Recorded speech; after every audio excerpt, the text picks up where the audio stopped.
Have you ever wondered how a country can owe trillions of dollars and still function every single day? For most of us, debt feels personal. A credit card, a mortgage, something you eventually pay off to feel free. But government debt works very differently.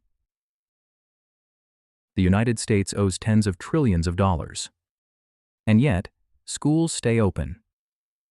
Soldiers get paid. Retirees receive benefits. This matters because government debt quietly affects your life. It influences interest rates, loan costs, and long-term economic stability. So how does this system actually work? To understand it, we need to break the topic into simple parts. We'll separate deficits from debt. Look at how borrowing really happens. See who owns the debt. And explain why it keeps growing. By the end, the system will feel much clearer. The first step is separating two words people often mix up: deficit and debt. A deficit is a short-term gap. Imagine you earn $3,000 a month, but you spend $3,200. That extra $200 is a deficit. The U.S. government works the same way. Each year, it collects money through taxes, income taxes, payroll taxes. Then it spends money. Defense, healthcare, education. When spending is higher than income, that year ends with a deficit. Now comes debt. Debt is what happens when deficits pile up over time. It is the total balance of all past borrowing. Deficits are yearly. Debt is cumulative. So how does the government cover a deficit? It doesn't walk into a bank. Instead, the U.S. Treasury sells securities. These are Treasury bills, Treasury notes, and Treasury bonds. They are simple promises. You give the government money today. The government promises to pay you back later, with interest. If you buy a 30-year bond, the government gets cash now. It uses that money to operate, build infrastructure, pay workers. You get steady interest over time. This system allows the government to spend today and spread the cost across many years. A common question is who the government owes money to.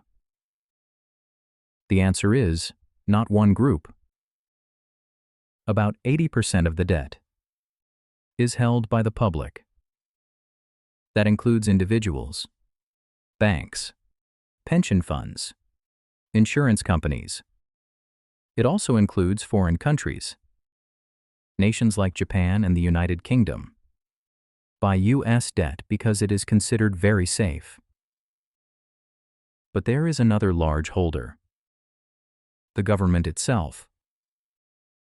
Programs like Social Security collect more money than they currently spend. That extra money is lent to the Treasury. So when people talk about trust funds, those funds are mostly government bonds.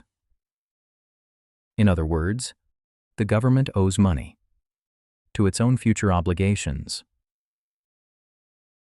For most of history, debt grew during emergencies, wars, recessions, crises.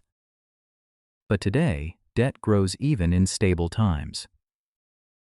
One major reason is demographics. The baby boomer generation is retiring. More people now qualify for Social Security and Medicare. Fewer workers are supporting each retiree. At the same time, healthcare costs keep rising. These programs become more expensive every year. There is also interest. As debt grows, interest payments grow with it. The government now spends more on interest than on many major departments. Debt feeds on itself. You may hear about the debt limit in the news. The debt limit is a legal cap on how much the government can borrow. It was created long ago to give Congress oversight. But there is an important detail. The debt limit does not control future spending. It controls whether the government can pay for things it already approved. Imagine hiring a contractor. The work is finished. The bill arrives. Refusing to pay would break trust. That is why the debt limit is always raised. Eventually. But the delays create risk and uncertainty. The national debt may feel abstract, but it creates real pressure. When the government borrows heavily, it competes with everyone else for loans. This pushes interest rates higher. Higher rates affect mortgages, car loans, business investment. Businesses borrow less. Growth slows. Wages grow more slowly. There is also a long-term concern.